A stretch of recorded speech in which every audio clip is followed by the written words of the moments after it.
ಅಭೂತಪೂರ್ವ ಕುಂದರನಾಡಿಗೆ ಒಂದು ಅಭೂತಪೂರ್ವ ಒಂದು ಸಾಹಿತ್ಯ ಸಮ್ಮೇಳನ ಕಾರ್ಯಕ್ರಮವನ್ನು ಒಂದು ದೊಡ್ಡ ನಮ್ಮ ಅಡವಿ ಸಿದ್ದೇಶ್ವರ ಜಾತ್ರೆಗಿಂತ ಆ ಪ್ರಮಾಣದಲ್ಲಿ ನಾವು ಇದೊಂದು ಸಾಹಿತ್ಯ ಸಮ್ಮೇಳನವನ್ನು ಮಾಡ್ತಾಯಿದ್ದೀವಿ. ಹೀಗಾಗಿ ಇಡೀ ಗೋಕಾಕ ತಾಲೂಕಿನ ಅವರು ಆಮೇಲೆ ಕನ್ನಡ ಸಾಹಿತ್ಯ ಇರ್ಬೋದು, ಕನ್ನಡ ಪರ ಸಂಘಟನೆ ಹೋರಾಟಗಳಿರ್ಬೋದು, ಎಲ್ಲರೂ ಚಿತ್ತ ಇರೋದು ಒಂದು ಸ್ವಾಭಾವಿಕವಾಗಿ ಅಂತ ನಾನು ಹೇಳ್ತೆ. ಒಂದು ಅಂಕ್ಲಿ ಇಡೀ ಕುಂದಣ ಜಾತ್ರೆ ಇಡೀ ಕುಂದಣದ ಜಾತ್ರೆ ಇದ್ದಂಗೆ ಇದು ಸಾಹಿತ್ಯ ಸಮ್ಮೇಳನ. ಇಡೀ ಕುಂದಣದ ಆ್ಯಕ್ಚುಲಿ ಗೋಕಾಕ ತಾಲೂಕಿನ ಜಾತ್ರೆ ಇದೆ, ಬಟ್ ಅದ್ರಾಗ ಮೇಜರ್ವಾಗಿ ಕುಂದಣ ನಾಡನ ಕನ್ನಡ ಜಾತ್ರೆ ಅಂತ ಮಾಡ್ತಾಯಿದ್ದೀವಿ ನಾವು ಎಲ್ಲರೂ ಕೂಡಿಕೊಂಡು. ಬರ್ತಾರೆ. ಮಳೆ ನೋಡಿ ಇವತ್ತು ಮುಂಜಾನೆ ಪೂರ ಕಡಿಮೆ ಆಗಿದೆ ರೀ.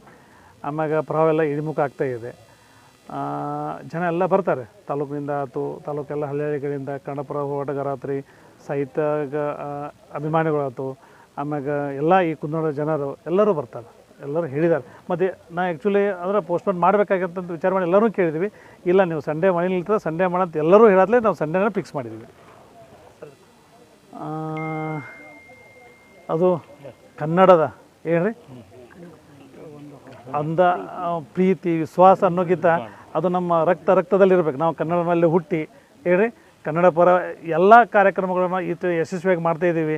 ಎಲ್ಲರಿಗೂ ಎಲ್ಲ ಏನು ಕನ್ನಡ ಪರ ಹೋರಾಟಗಾರ ಕನ್ನಡದವರಿಗೆ ಎಲ್ಲರಿಗೂ ಅನುಕೂಲ ಮಾಡಿಕೊಡುವಂಥ ಎಲ್ಲರೂ ಮೊನ್ನೆ ನೀವು ಬೆಂಗಳೂರಲ್ಲಿ ನೋಡಿರಿ, ಏನು ಕನ್ನಡ ಪರವಾಗಿ ಹೆಂಗೆ ಯಾವ ರೀತಿ ಎಲ್ಲ ಧ್ವನಿ ಎತ್ತಿ ಮಾಡ್ರೆ ಅವರೆಲ್ಲ ಅಷ್ಟು ಮಾಡುತ್ತಾಗ ನಾವು ಇಂಥ ಒಂದು ಸಣ್ಣ ಕಾರ್ಯಕ್ರಮವನ್ನು ಮಾಡಿ ನಮ್ಮ ಇಲ್ಲಿ ಜನರಿಗೆ ಏನು ಕನ್ನಡಿನ ಆಸೆ ಇನ್ನೂ ಹೆಚ್ಚಾಗಲಿ, ಇನ್ನೂ ಕನ್ನಡ ಪರ ಹೋರಾಟ ಮಾಡಲಿ ಅಂತೇಳಿ ಕಾಸ ಎಲ್ಲರಿಗೂ ಒಂದು ಅನುಕೂಲ ಅಂತ ಈ ಕಾರ್ಯಕ್ರಮ ಮಾಡ್ತಾಯಿದ್ದೀವಿ.